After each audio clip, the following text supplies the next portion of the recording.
So we've been talking a fair amount about awareness in here, coming at it from different ways.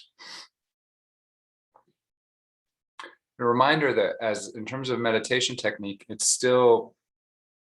we're still sort of working on our concentration as a basic technique. We're going to just keep coming back to some object like our breath. And that is simple to explain, but it requires repetition and practice. So I'm not talking about it as much. It's not as interesting to talk about, but it is a sort of fundamental part of most practices, most forms of practice, is the stilling of one's attention so that we aren't constantly being moved around or manipulated by our stories. So if we can sit and just feel our breath, or do the best we can, we'll shrink the field of story and concept and problem that we're usually living in, down, down, down, until it's just the breath. We're just the breath and we're outside of our problems, unless you have a problem with your breath. And I would suggest you choose another object if you have a problem with your breath. And so you shrink it down to just your breath or just whatever you're feeling. And you've shrunk it outside of your problem. So now you have some freedom from your normal way of experiencing your life. And that is not hard to explain, and it's not hard to do. It just takes time. It takes time to keep coming back. And by its nature, it's boring. It can be interesting at times, but it's actually supposed to be boring to an important part of your mind. Right? The reason the mind finds it boring is the same reason that it jumps around and is caught in our problems. So it is it's sort of like, there's some dramatic language you can talk about on the meditation path where you are, killing the ego, right? And what we're actually trying to do is kill it with boredom at first, and reducing the stimuli. Now, the truth is, once the mind lets go, you get richness and joy, and boredom is not where we end up. But at first you have to bore the mind. You have to accept that boredom of, no, you don't get to think about that story or go into that memory or go into this plan, right? You just get the breath. So that's a simple technique. You focus on the breath, you focus on how it feels, you notice when your mind has wandered and you bring it back.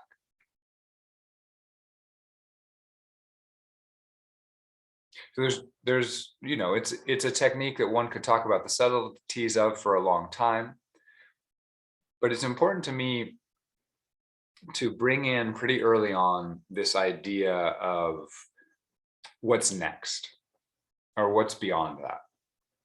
Because when we finally get our attention still, and our experience is no longer driven by the moment-to-moment movement of our attention. So the way our life normally goes is my attention is here, and then it's over here, and then it's over here, and there's a narrative thread, and that narrative thread is strung through the needle holes of my attention. And so my life is on that thread, because my attention is dragging me around, and wherever the needle hole of attention is, the thread has to go through it. So that's our normal experience of life, is I am moving through my story. I am on my journey. My journey could be I'm in control of it and I'm choosing where to look, or it can be I'm getting buffeted around by circumstance. But either way, it's on this series of moments where our attention is moving from one place to the next. It's a narrative, it's a journey.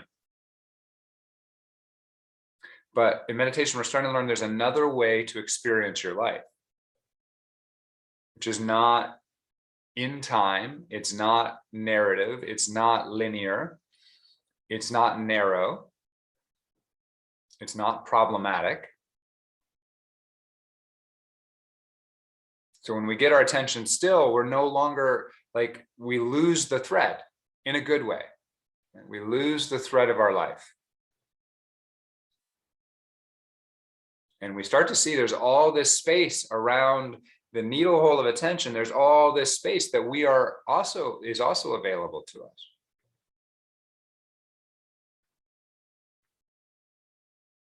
So as I'm talking here, this is a good example. As I'm talking here, your attention may be on the thread of my words. Language is narrative. And your mind may be, I'm trying to figure it out. And you may get distracted from that, but you're on the thread. So, but can you now attend to the thread of my words and notice that actually there's space around it? There's that sound of my voice is happening in space. There's silence around that sound. The visual of my mouth talking is happening in space. There's space around it. You're not stuck in just this piece of this thing that's grabbing your attention. And when we still our attention down, this starts to become obvious, because we start to see that the boundaries of attention, like what makes us feel like, oh, we're really in on this thing. We see the boundaries are illusory. And all there is awareness. Sometimes awareness can feel localized, but it's never really localized. It's everywhere. So that's the path of concentration, is getting ourselves still enough that we start to notice there's more to our life than our attention. But that can take a while if you don't mention it, like I'm mentioning it now. Traditional mindfulness is, it's taught a lot of different ways, but it's often taught where we just do the concentration, just keep coming back to concentration. You're not being told what it's doing other than giving you stillness and peace, which is great, it's amazing. But it's actually opening you to a new perspective on yourself and your life. I think it's quite healthy to start to feel our way towards that new perspective, even while we're doing the concentration practice. So that when we do our concentration practice, say on our breath, we can start by noticing, like getting really focused in, like a needle point. But over time, we can start to go, well, I'm actually this awareness, and the breath is happening inside of it. And I can be really clear and alert to what's happening in my breath while still spacious.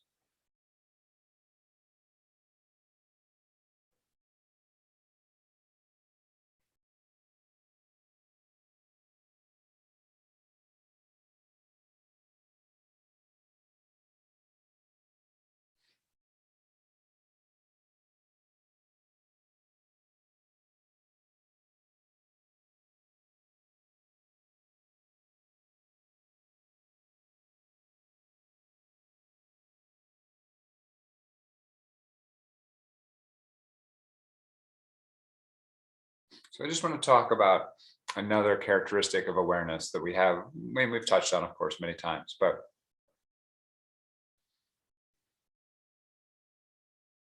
there's a phrase from a Zen koan. I don't remember the whole koan, but it's something like the dust does not settle. The dust does not settle.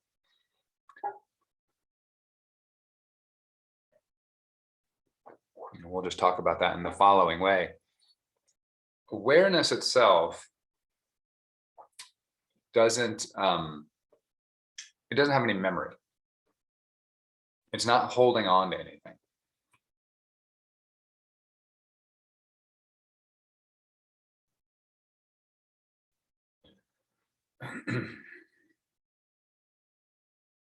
So the train of experience is frictionless. Let's put it that way. It's almost like a science fiction story. Our experience is frictional. It's like a perfectly frictionless train moving through space at the speed of time, right? There's nothing holding it back.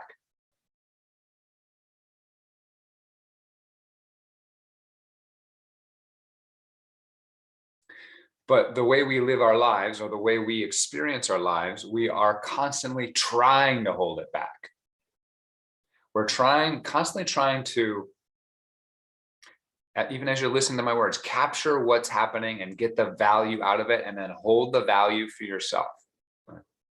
And we also push things away. That's another part of it. But right now, I'm most interested in this way in which we are constantly trying to hold our moments.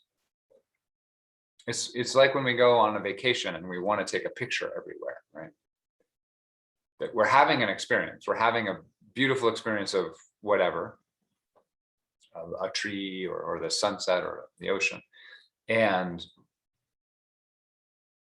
it's not enough to have the experience. We want to capture it, right, and hold on to it for later. Now, I'm not saying that's intrinsically wrong as a human being. There's lots of fun, beautiful things and pictures and all, but that's an example. That's a sort of everyday example of what we're doing with our attention in every moment. We're constantly trying to fix, hold on to, filter out the value and keep it still. You can see as you're listening to my words, when you start to think about my words a second later, that's you like trying to hold on to my last words. And you might be, well, how do I learn anything or think about, like, I'm not, we could talk about the functionality of this later, but I just want you to notice that this is what we do. My attention isn't going through a room just smoothly and not, I'm not just going through my day where everything feels even, because my mind is constantly clumping things up. And we've talked about this a lot in terms of conceptualization or categorization. The mind clumps things into things, clumps the world into things. That's a plant, that's a rug, that's a whatever. But it's also clumping them into moments.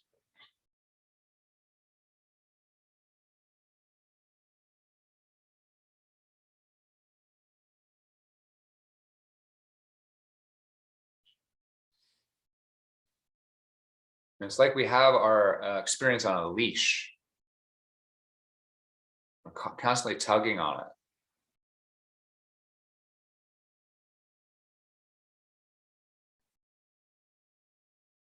But awareness, there's nothing to tug on.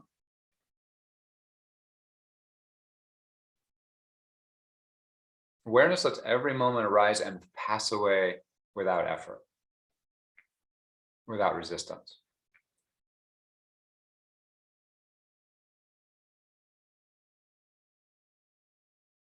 I don't know how clear I'm being about this, but it's a little bit hard to articulate, but it's one of the more important ways to tune into awareness. You will hear lots of pointers about spaciousness, and I've given you those many times, and that can be very useful.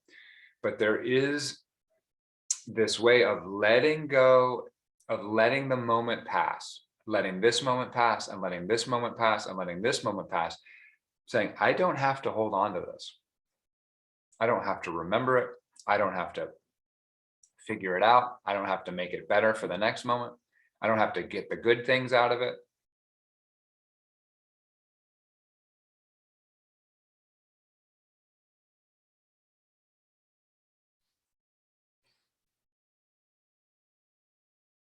And if you're very sensitive, you can actually almost feel the movement of experience.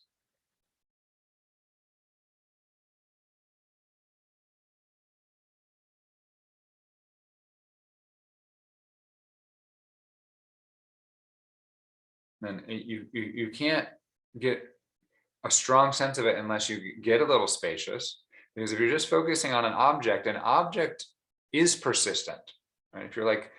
If you're thinking about a phone or a book or a plant, and you're thinking about it, you're sort of saying, I'm keeping this as a plant. I'm keeping this as a plant.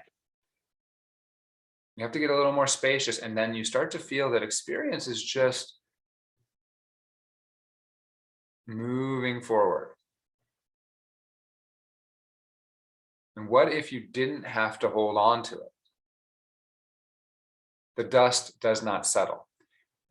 What if nothing that happened had to leave a trace?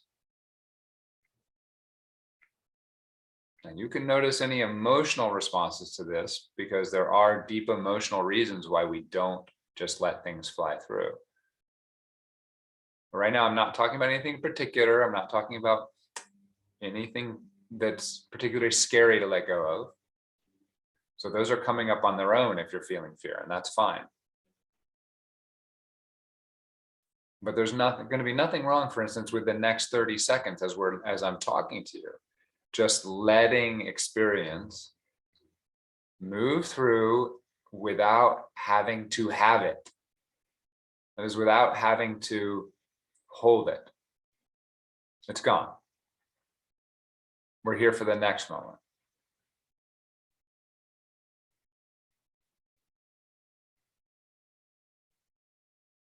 So we talked a bit about the present moment a couple of weeks ago, and this is a related practice. Because the present moment, when you really drop into the present, it doesn't have a past or a future. And so even though experience is moving through the present moment, it doesn't get anywhere.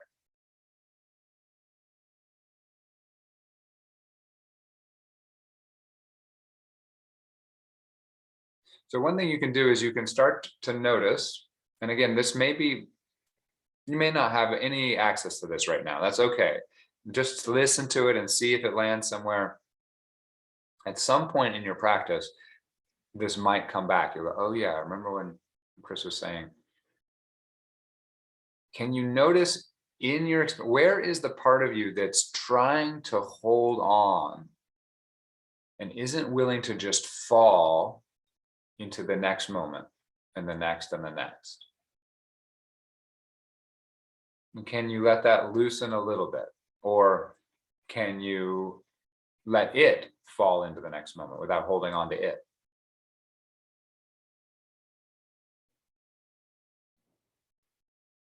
One phrase I've used for this is, I'm willing to not have this experience. So we often are talking about acceptance. I'm willing to, like meditation's about acceptance. I accept what this is happening, accept whatever's arising, I accept, but we can do the other way here as well. I'm willing to not have this experience. It doesn't mean you're trying to get rid of it. It just means I'm willing to let it go totally. I'm willing to not have this experience. Universe, if you wish to take this moment from me, you may, and it will.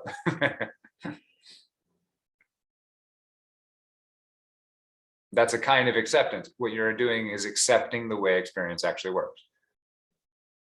I'm willing to not have this experience. This experience I'm having, which might have good things in it, but it might also have challenging things in it. Are you willing to let go of those challenging things? Just for now. Don't worry about the story. Really, don't worry. No, I got to figure this out. You don't have to figure out now. As we're talking, I'm willing to not hold on to this experience. Now, this is how awareness is normally. Awareness is totally an amnesiac. It has no interest in what just happened. It's only here for this moment.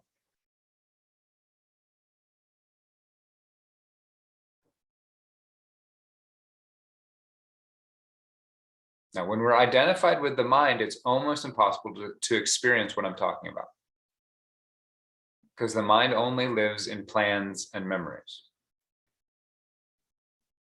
The thinking mind. It's always telling a story about itself. For instance, right now, if you're like, I'm trying to understand this dude who's making no sense. That could be the story, right? And that's like, I've been trying for a while. He's not making any sense. I don't know what he's talking about. Or I get it. I love it. I'm amazing. I get what he's talking about. Whatever that, like, that's where the mind is. And then you can see it's living in the past already, right? It's living in the past of this conversation. That's the only way the mind can do it. So to really feel this, you have to sort of let go of thinking about the moment and just let the moment go. Including what's included in the moment, all your mind and your emotions. Those are also included. I'm willing to not have this experience.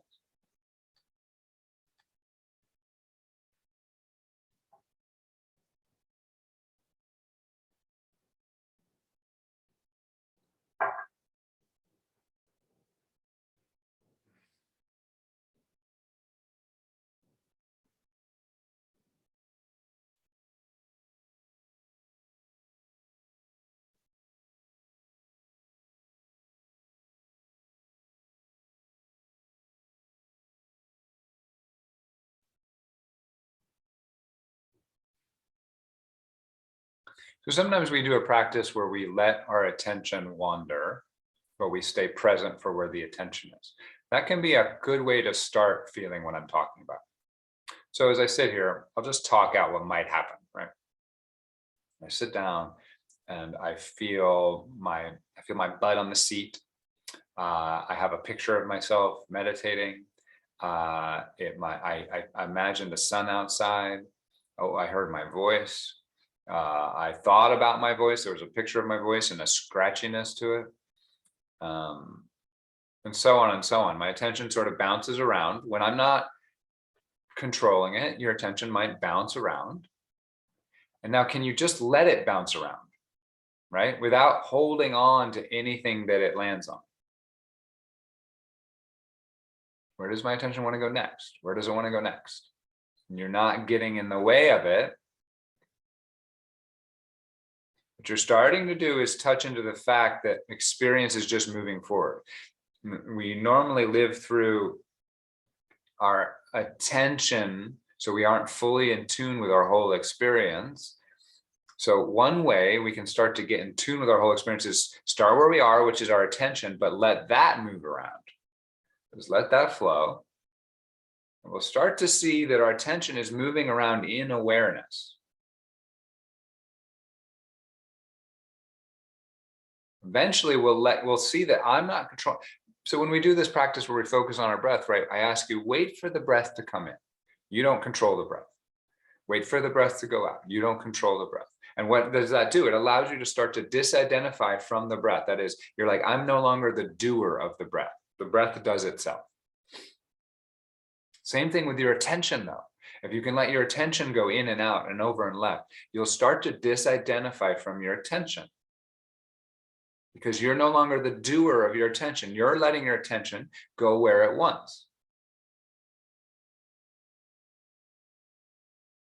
This is the opposite of the concentration practice, right? But they lead to the same place. Now, this is an advanced technique because it requires a level of concentration that's harder to describe because it requires you to stay awake while your attention bounces all over the place. But as you do that, you'll slowly start to disentangle yourself from your own attention. And you'll realize your attention is moving where it wants on its own. You don't decide where your attention goes.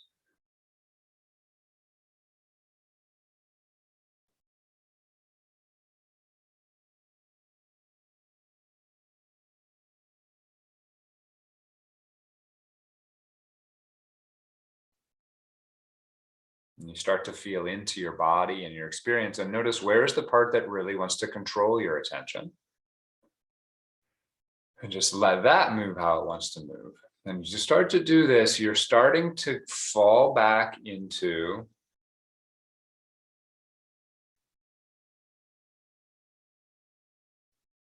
the movement of experience, which could also be called the present moment.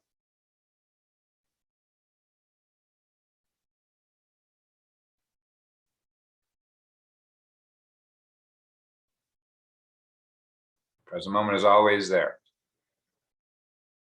always here. It's the same present moment that was there when you were 5 years old.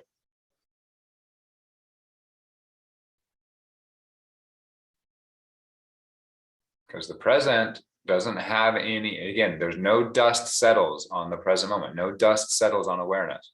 It's always pure.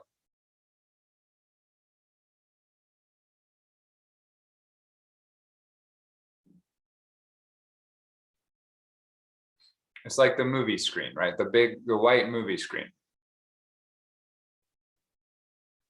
Or silver, whatever they make it up. It seems white when you're in the theater. You turn on the movie projector, and the pictures just slide across it. And they leave no trace on the screen. It can be vivid and compelling and powerful and beautiful and all these things, but they leave no trace. The screen just lets it keep happening. That's the job of the screen. It would be really silly for the screen to be like, no, wait, I want that frame back. ruin the movie, right? So ultimately, our real true self is the screen, or closer to the screen than it is to the pictures on the screen. We are the place where the pictures get to happen.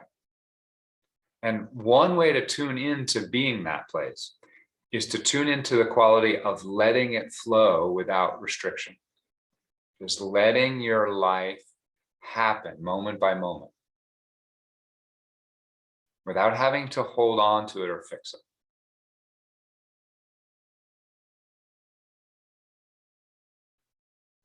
Okay, so to finish up here, I want to tie it back into what we were talking about.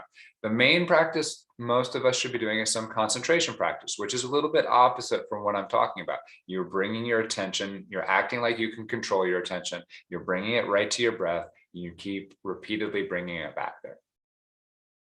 But from the beginning, can you start to tune into how the breath, letting the breath rise and disappear without you trying to control it in any way?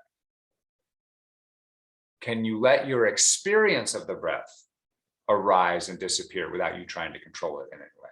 By the way, that's slightly different, your breath and your experience of your breath. Can you let your whole experience of being a meditator just flow through awareness without trying to capture the point when you were a good meditator or capture the point when you were a bad meditator? Not worry about remembering what's happening during a meditation. It's okay to get reports after meditation, but it's not required. Just let it happen. Let it go.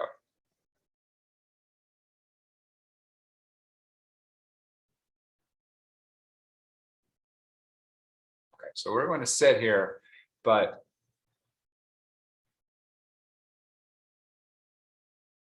let's leave you with one last image. To me, this really is, it's really like jumping into the river and letting it carry you forward. It's even, for me, it's even more dramatic. It's like jumping off the waterfall. And that's why we don't do it. That there's so much resistance, right, to jumping off the cliff and into the waterfall. It's like, no, wait a second, I don't know where that's going to take me, right? But the beautiful thing is you can do it any moment and you're like, oh, I'm fine. It was fine. Can you right now jump off the cliff, the waterfall, into the flow of your life? Stop holding on to anything. You're on a waterfall. There's nothing to grab on. You try to grab for the water thread. There's nothing to grab onto. You really don't want to try to grab a rock on the way down, right? That's just going to bludgeon you. So what you want to do is just ride the wave down.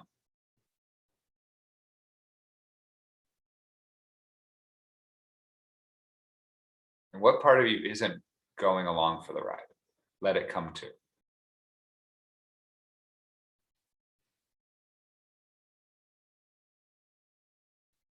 Okay.